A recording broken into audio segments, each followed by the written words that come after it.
Hi, we're the Huge Movie Fanatics. Here to do a, not really a review, but more of a conversation, or reviewing of an idea.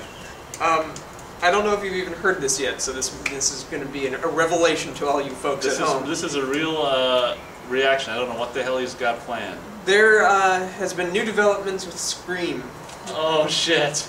It was revealed last week, I think last Thursday, if memory serves, it might have been before that, that MTV is going to be making a Scream television series. This is real. This is the first I've heard of it. And it doesn't sound like either Kevin Williamson or Wes Craven will have any involvement whatsoever, outside of like the mandatory executive producer credit, just because they did the original kind of thing. So I wanted to know what your thoughts on this idea is, basically. Oh, you just question Q&A with Nate? Yeah, Q&A with Nate. What do you feel about a Scream television show that might not have anything to do with the original creators' involvement? I'm not a big television show fellow. I do think, I don't know. What do you think? Well, I mean, like as you said in I think a review we just did today, with Prometheus review, is that with TV you have a lot more breathing room to experiment and do all this and that. So keeping it fresh is going to be really hard. Yeah. I think. But, yeah. Well, yeah. If the whole Scream series is a kind of about catching the audience off guard or something with the reveal of the killer and all this stuff. I mean, what are they going to try to do that every season or every episode or what? Yeah, I don't. I don't know. I think it's going to be really difficult. Yeah, and if that's what what do you know about it? If that's what their plan they don't have like hardly any information outside of MTV is doing it. That's the part that scares me. I'm afraid it's going to be like Scream for tweens. Probably. And that I'm not a fan of that idea. What interests me is like here's Scream 4. For all purposes, kind of bombed. Yeah, it did. More or less, let's face it. Well, so why would there be interest in it? Well, this is what's kind of neat, is that, well, that's probably how they're going to get interested, is get them while they're young kind of thing. Nobody remembers Scream anymore. That's why nobody went to Scream 4. People were like, there were 3 others? Yeah, what? So, like, get them while they're young so we can start a new franchise. But, the thing that I think, if it's done competently and ignoring the whole MTV audience, that could be done well, is drop the whole whodunit aspect of the you'd have to of the who's the killer, and you have this timeline that spans about 20 years almost within the Scream franchise. It starts roughly in 1995, a year before Scream happened, and it ends with 2010's Scream 4. Mash it all together and do a linear version of that, but follow the killers. Oh.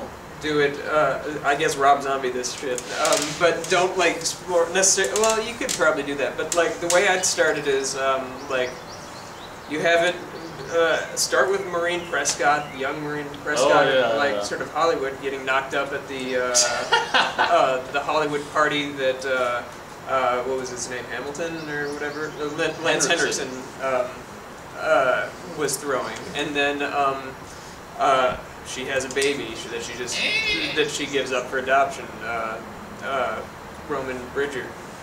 Then you could explore how he comes and he starts stalking Maureen Prescott and subsequently Sidney and whatnot, and he's videotaping her. And then you can also layer in the whole fact that Sidney's sister kind of has always been resenting Maureen Prescott, because you got a little hint of that in Scream 4, and that was essentially the motivation of Jill at the end of Scream 4, was that Sidney's whole family overshadowed her whole life, and it's bugged the shit out of her mother and bugged the shit out of her, and she wanted to become famous for it. Layer that in, little by little. Have Roman stalk this, and then find the key. Everybody knew about Cotton Weary, as he says in the movie, but Billy's dad nobody knew about. So then have him go to Debbie and Billy Loomis and tell them, show them the tape that you see in Scream 3. So basically a whole remake remake the franchise to talk- follow the killers, so Yeah, I you can see- I actually hear see you. how everything happened the way it does in the movies. Over what, the course of one season or what? Well, like you could make Scream 1 happen over the course of one season. Scream, like the planning to get to Scream 2 and actual Scream 2 in the second one, and then the third one, and then the fourth one. Like you could just Whoa. actually kind of, like there's a way to do this and make it kind of unique and fascinating and interesting. See how everybody accomplished it. Like how fascinating would it be to sit there behind the scenes of like the Casey and Steve murders, where you're not focused on the horror aspect, but focus on how Billy's on the phone communicating with Stu to kill Casey. Like that's kind of Well, your take on it sounds interesting. like that sounds but like it's it could never be. the take they do. It's, yeah, it's never gonna happen. And I'm reading this book right now based on the Columbine massacre, and seeing how like extensively those two. How'd you get into people. that? I've always been interested in the psyche of people in general, but serial killers especially. I like reading about true crime stuff. There's a book about Jack the Ripper I really want to read. So who did, you said, what, 2 kids planned that or something? Yeah, Columbine was planned by 2 kids, and they planned it for 2 years before it actually happened. Like, they started planning in January of 1997, and then it actually took place April 20th, 1999. So, like, in reading all the stuff that they had planned and whatnot, like, it's just absolutely fascinating. You know, like, as I was reading this, I was like, this is like, kind of chilling, because I like, the only other reference I have in, like, a fictional world, not necessarily real world, but fictional world that I have where 2 high school kids kind of lose it and start taking it out on their classmates to, just so that they can have a long legacy, is Scream. And Billy and Stu did that in Scream. So, like, how do you even approach the topic as Billy or something, devastated finding out that your mom left your dad because your girlfriend's mother was sleeping with your dad? Like, how do you approach Stu and say, with this idea, like, can you believe what happened? And then, well, we should kill him. Like, how did that even happen? But it happened in real life with this Columbine thing. So, like, I want to see how that sort of happens, and rather than do like a movie about Columbine, like I think that'd be really tasteless. Columbine this Christmas. Yeah, exactly. Yeah. David Fincher brings you the feel-bad movie of the winter.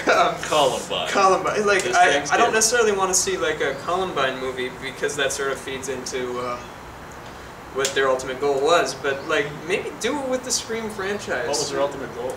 Their ultimate goal was just to be remembered, to have a lasting legacy on this planet, and they were going to, the way you do that is through mass horror and death, which was what the motive in Scream 4 was. That's flat out what she says. Oh, yeah, the YouTube generation, you get famous for bad shit happening. And was there ever any? Okay, there wasn't any ever connectivity between Columbine and like Scream. Or... Not that I've gotten to it yet, and I'm kind of dreading that, because like it does seem like Scream came out December 20th, 1996, but it didn't get like the first week it opened in like 5th place, and in the box office it's really rare that you like start growing. Climb up. By week 3 it had become number 1, so it took 3 weeks for it to like catch on and open in number 1. And 3 weeks would have been January of 1997, and that's where they had the idea. Started and just planning like, it. Oh, and I'm just like, jeez. that's kind of fucked up. Oh, no. And it really kind of disturbs me and makes me feel gross about Scream. But I mean, Well, like, because you watch it and enjoy it and don't kill people, you don't have to. well, yeah, no, and like, and people, they said clearly in those movies, like, people don't kill people because they watch movies. Crazy people can watch a movie and get influenced by it. Like, that's a line in the movie where he's like, movies don't create psychos, movies make psychos more creative. Well, that might have actually been kind of true. I haven't finished the book yet, but that terrifies me, that thought. Oh, sorry. So anyway, but you could do the TV show sort of following that. If they hired you to write it, I'd have hope. But otherwise, especially with under the MTV guys, That's my thing. Like, I'm dreading, like, Scream coming No, next it's like- next season, starring like, Snooki as Sydney. Like, could you? or what's their name? Creed. Creed are back with the new album and also Yeah. producing Scream Yeah. the series. Yeah, exactly. Like that's my biggest fear. Subhuman Clay. Like they took Teen Wolf and turned that into a I saw TV that series. in the theater. And I watched the first episode. It's pretty bad. Well, yeah. I'm So, sure. like they made it Twilight, and I'm afraid that they're gonna like find a way to make it Twilight. Like Oh, Sydney's Sydney's in love with Billy, but Randy's in love with her. That you get in the movie, but they're gonna make it all be about that The whole until you season. find out that he's really a killer. Well, then who does she turn to? Well, it's still not Randy because that dude doesn't get any action. But so yeah, MTV's Scream. That was basically what I wanted to discuss. Okay, yeah, had no idea. Yeah, I wanted to see what your reaction was, and you did have a good reaction. You were just like, like your brain tried to like process this, and you were like, "Wait a minute, is there something good that can come out of this?" No. No, there isn't. All right, very good. So that's Matt's Q&A with Nate It's on screen. on Scream the TV series. This is something they're thinking about or going No, forward it's with? it's going forward with, but we like plans have fallen through before. I'm holding out hope that they go in a unique direction and they don't just make it a show about a serial killer going through that you're trying to figure out who the killer is, because unless you have a cast of like 30 people, it's going to be really kind of obvious who the killer is. I mean, it was kind of like people could figure out who the killers in the Scream movies were with only like, what, 10 characters in each movie? 10 to 12 characters? Like, Yeah. and those are only 2 hours. When you get 13 hour-long episodes or something like that, this can be kind of difficult. Yeah. So that's why I don't leave the mystery aspect out of it and follow the killer's journey. Yeah. MTV, follow his idea. I think it's the one you should I will go write with. into you if need be. Like I will give you my synopses and like 4 or 5 season breakdown of what to do for this Would franchise. you let them use it for free? I would let them use it for free, so as they don't fuck up my All kinds- beloved franchise. all kinds of money make off you for free. Yeah, I would have Alright. no problem with that. I honestly wouldn't. This sounds fantastic. Yeah. Thanks for watching. Peace.